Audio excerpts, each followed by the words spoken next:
we will go live. Hey, and we are live. Hey, you guys already know it's your boy Brandon, aka Detroit Kool-Aid, your Credentialed Pistons reporter and writer for Woodward Sports.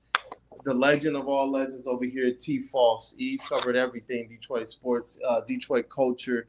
You covered politics. You've covered everything, man. But we know that you've had your boots heavy on the ground through multiple championship eras of Pistons basketball. And we're here live with intern Noah Henson, who's some tells me you're going to quickly become one of our regulars. He's already writing CMU, Central Michigan students. So we got a couple of Chippewas over here. Fire up. And you're going to continue to keep us on our toes. We're going to come bring these lives to you all. We're going to talk about free agency. So you prepare some questions. I know there's going to be a corresponding article as well. But any words from T. Foss, and then we'll get words from Noah, and then we'll begin. Let's say CMU, the Harvard of the Midwest. Hey, let's rock. So intern Noah, we're not even going to belabor the people. Okay. I know you prepared 3 questions, and then you also want to be able to talk about the expectations for the Pistons. I did. So take it away, intern Noah. So this is something that you actually talked about 30 minutes ago on Wake Up Woodward. So Yeah. I'm going to get into this one quickly. There's discourse about what Detroit needs this season and about who needs to be sacrificed for these upcoming superstars or maybe just added depth pieces. Who on this team, outside of Cade, because I'm assuming it's going to be Cade, are the untouchables for this team, if any, for you? Listen, Asar Thompson and Jalen Duren are 2 players I've continued to say are stepping into stardom. As much as I love Jaden Ivey, I don't know if I can put him in that untouchables category just because we've seen the Pistons have this type of success while he was largely dealing with injury. Though, I do believe he can present some good things for the Pistons. But Asar is probably the closest to that I would get, followed by Jalen Duren. After that, everybody is touchable. Everybody. Even Asar and Duren to a degree. But if I can hold on to them and have this team move forward, I definitely would. T. Foss, I know you have some spicy things to say, man. Let me steal something from Rod Beard. The untouchables. How about nobody? Nobody, just Cade Cunningham? No, Cade Cunningham is untouchable. That's okay. He is a guy that you build a team around. Very talented, smart, does a lot of things that you wish other superstars would do. And he's unassuming, too. I like that part about him, too. But everybody else, I'm not saying I want to get rid of them, but if you can bring in a splash, everybody else is touchable. Man, I get that. And if you have any commentary for the next I have question. a follow-up for this one. Let's rock, man. Because I just a little commentary, because I don't even mind having a little bit of a conversation. I know we got about a few minutes here before Big D Energy goes live, but you're right. I think a lot of people, they get a little bit skirmish about giving up on these young players they fall in love with. They've seen us now have success with them, and now they're like, whoa, we're going to give all that up for one player that may or may not make it happen. That's why I think some people get a little squeamish. But you've seen the big dog teams do big dog things for a long time. And the Pistons actually have an opportunity to step into that, man. So that's why I'm like, yeah. Every Piston championship involved a big move. The bad boy Pistons, they traded for Mark McGuire, got rid of Adrian Dantley. That was controversial. The going to work Pistons. I was told they couldn't win a championship until they brought in Rasheed. And so they did something. And I remember a move that even predated that one. Jerry Stackhouse and for Richard Hamilton. There was a lot of people who thought, what are you doing? Jerry Stackhouse is a more established player. He is the guy that goes out there and gets you buckets. He is your franchise's the highest single scoring game in franchise history, 57 points against the Chicago Bulls on April 3rd. I still remember it. These are some of the things that people remember, and there was some controversy and some big moves in the run as well as just before what started the run. So I agree with that. What about?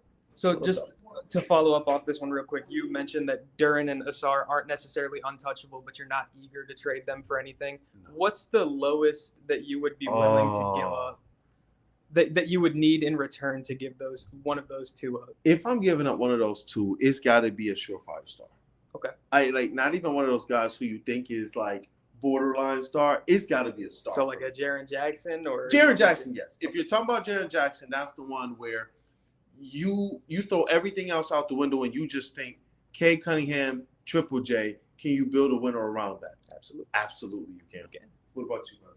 Yeah, I agree with that one. It's got to be an impact player because you're not gutting your team for an okay player. No. You're not gutting your team for a solid player. He's got to be a superstar, and Jaren Jackson is a star defensively and offensively. So that's something you would do. And I don't even worry about draft picks. I used to go around saying, oh, you got to keep your draft picks, you got to keep it. But then when you look at it, if you're good and you're going to be a top 8, top 10 team in the NBA, first round draft pick doesn't mean anything to me. Hey, I like it. What up, though? So I do agree but the draft is kind of how OKC's building their team now. They've got how many picks in the upcoming 10 years? It's insane. But as a small market team at that, sure, I guess you kind of have to. But with the rumors surrounding the veterans to target this upcoming offseason, in your opinion, would you rather have the Pistons target guys who are elite but maybe not superstar level like Naz Reid or Lauri Markkanen, or would you rather them really go for a splash like a KD or a Devin Booker? I am okay with the Lauris and the Naz Reids. I actually am. I'm very okay with that. All these moves, I think about them in a vacuum of how will they pair, how will they work with Cade Cunningham. I wonder what it will take to be able to get a Lauri Markkanen. Obviously, Naz Reid is about to get paid. He's stepping into $25-30 million a year. Right.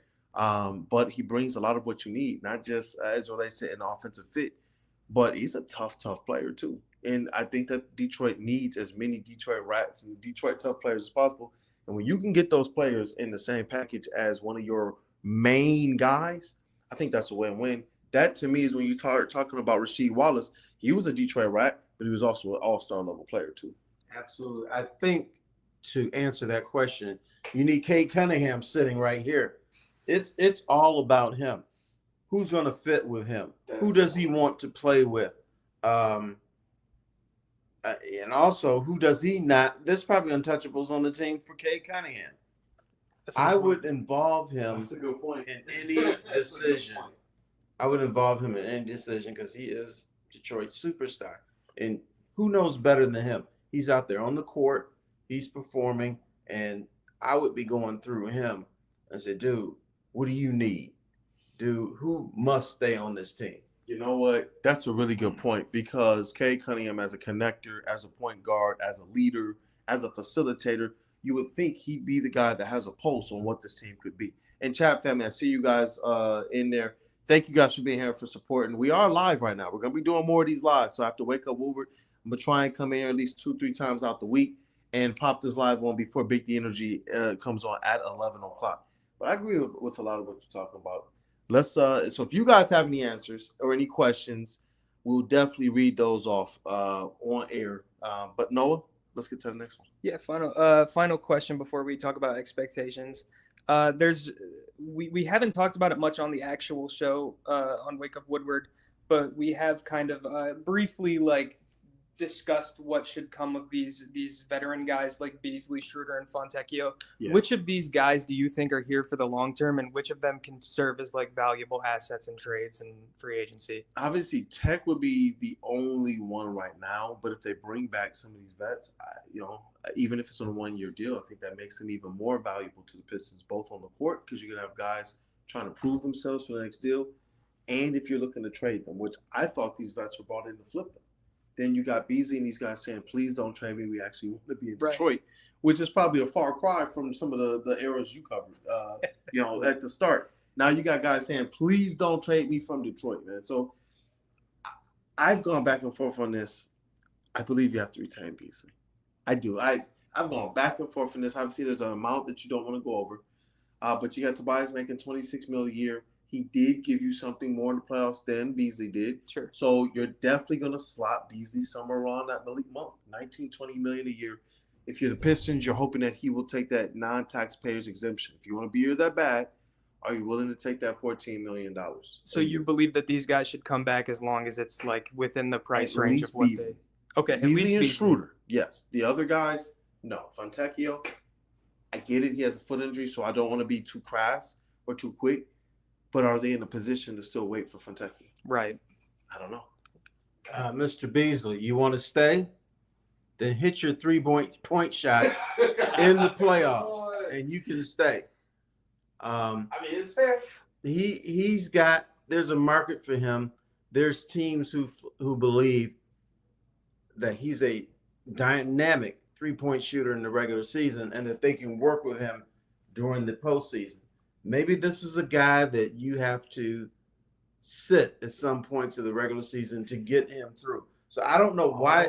Why don't you make your shots? Are you physically fatigued or mentally fatigued? I thought his legs were dead.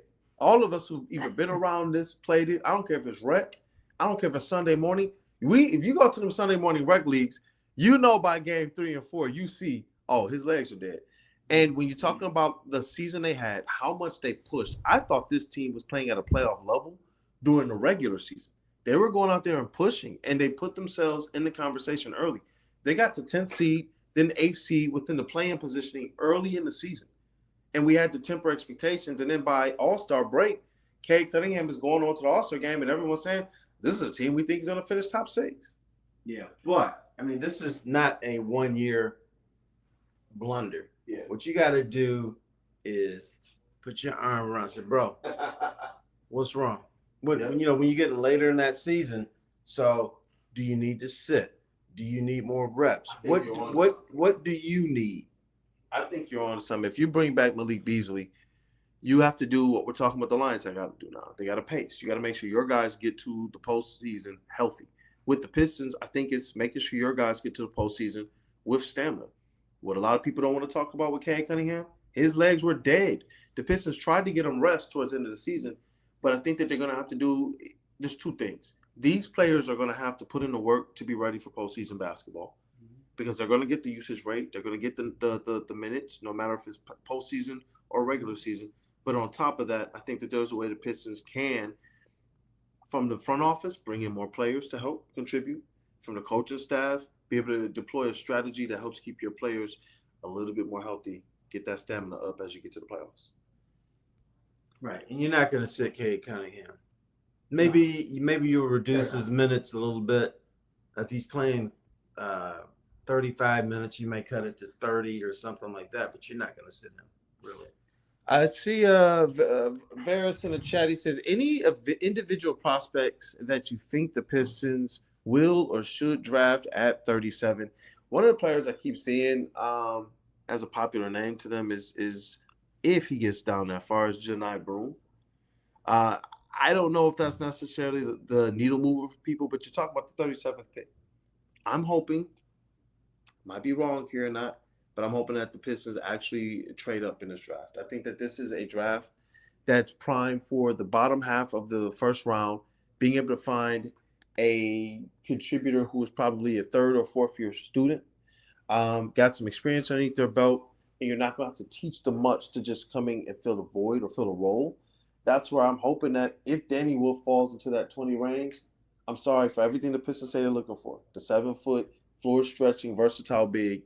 If you can find a way to trade back to that first round without giving up too many assets, I would do it. If I don't have to give up any first-round picks, I would do it. Yeah, but they don't have a first-round pick. So I think at 37, is that what we're talking about? Yeah. You either got to bring in one of those long, lean shooters or a motherfucker. One of those two. Some dude that's just evil and mean, doesn't have a lot of talent. So you're talking about drafting one of those Detroit Rats. Right. Draft a rat or get one of those long, lean guys who can shoot the 3. Yeah. And you know, Varus, I'm going to, in the coming days, I'm going to go over effectively some of these prospects at 37 for the Pistons too. We're going to pay some attention to that. I know that this is the least amount of attention and importance placed on any draft the Pistons have had in a very long time. But that's where we are right now. And it's because of where they are. This team said at the pick, they didn't really care if they were going to lose the pick or not. They didn't care. And now you're in a position to where, though, they still, in my opinion, have an opportunity to go out there and get one of them, some gritty, grimy dog of a player. And if they can, trade back in. I wouldn't mind. Yeah, you're not going to get Michael Jordan at 37. No, you don't think so. Let me see here. I've been seeing the 7-footer out of Creighton a lot. I would like to trade up as well. I'm telling you, it's right there for them. They can do it. They got all the second picks in a row. I think they have like 17 second-round picks in the next like 8 years or something like that. So they got the ability to package them up and get something good. But But it should be more than the ability. You should just do it.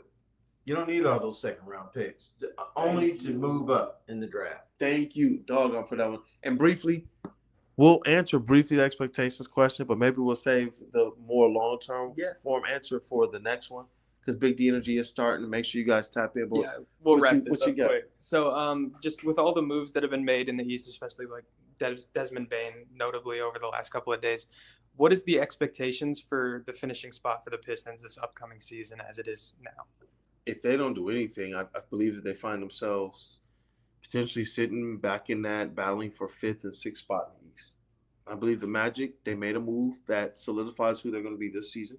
No matter what people think about the draft picks gone, I think they made a move to go out there and have a trio.